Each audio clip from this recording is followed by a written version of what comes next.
So when I moved to Wenatchee, there was a handful of things that I didn't know, and today I want to share them with you so you can be in the know.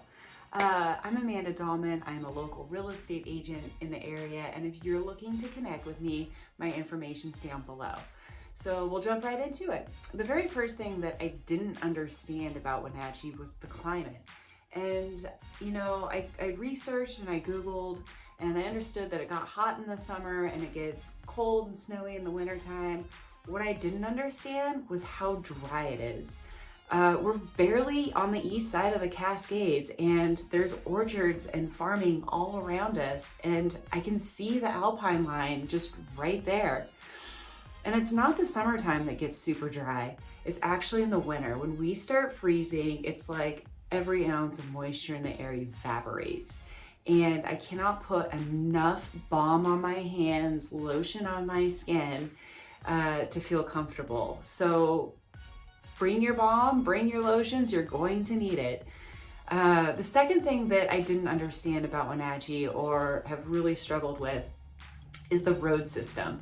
Now, if you take a look at it at Google Maps, you can kind of see that there's a little bit of a grid pattern there, but not much. It's more of a triangle. And in that triangle, there is one ways with no left turns, no right turns. Still today, I find myself putting in addresses, not because I don't know where I'm going, but just because I don't want to be caught on one of these no left turns on a one way.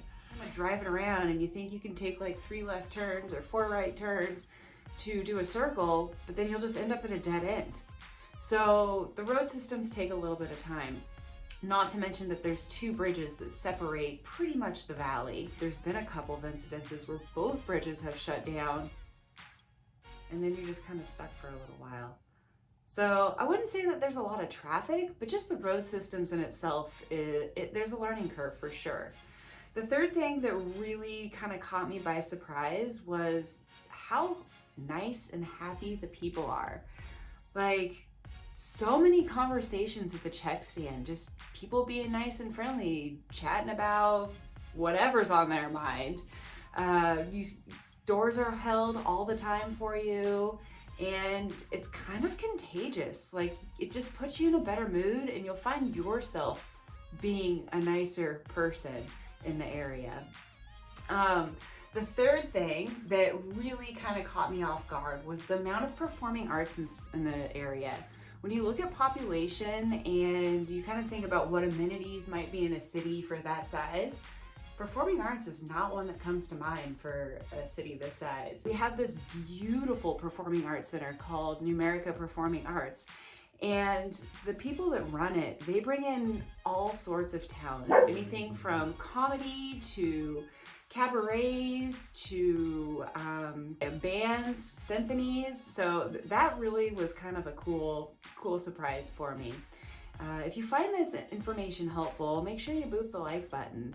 And the very fourth thing that kind of caught me by surprise was the cost of living. I didn't realize. I kind of got lucky. I kind of feel like we hit the jackpot. The cost of living in Wenatchee is much lower than the cost of living in Seattle. And part of that just happens to be straight up from the housing costs. You can buy a home here for much cheaper than you can on the west side of the mountains. But then there's these little things like the cost of water is cheaper. And I didn't know this, but we have the cheapest power in the nation. My power bill is on average $50 a month, which is pretty incredible. So there you have it. There are a few things that really caught me by surprise when I moved to the Wenatchee area. And we'll dive deeper into some of these subjects in later videos, so make sure to follow.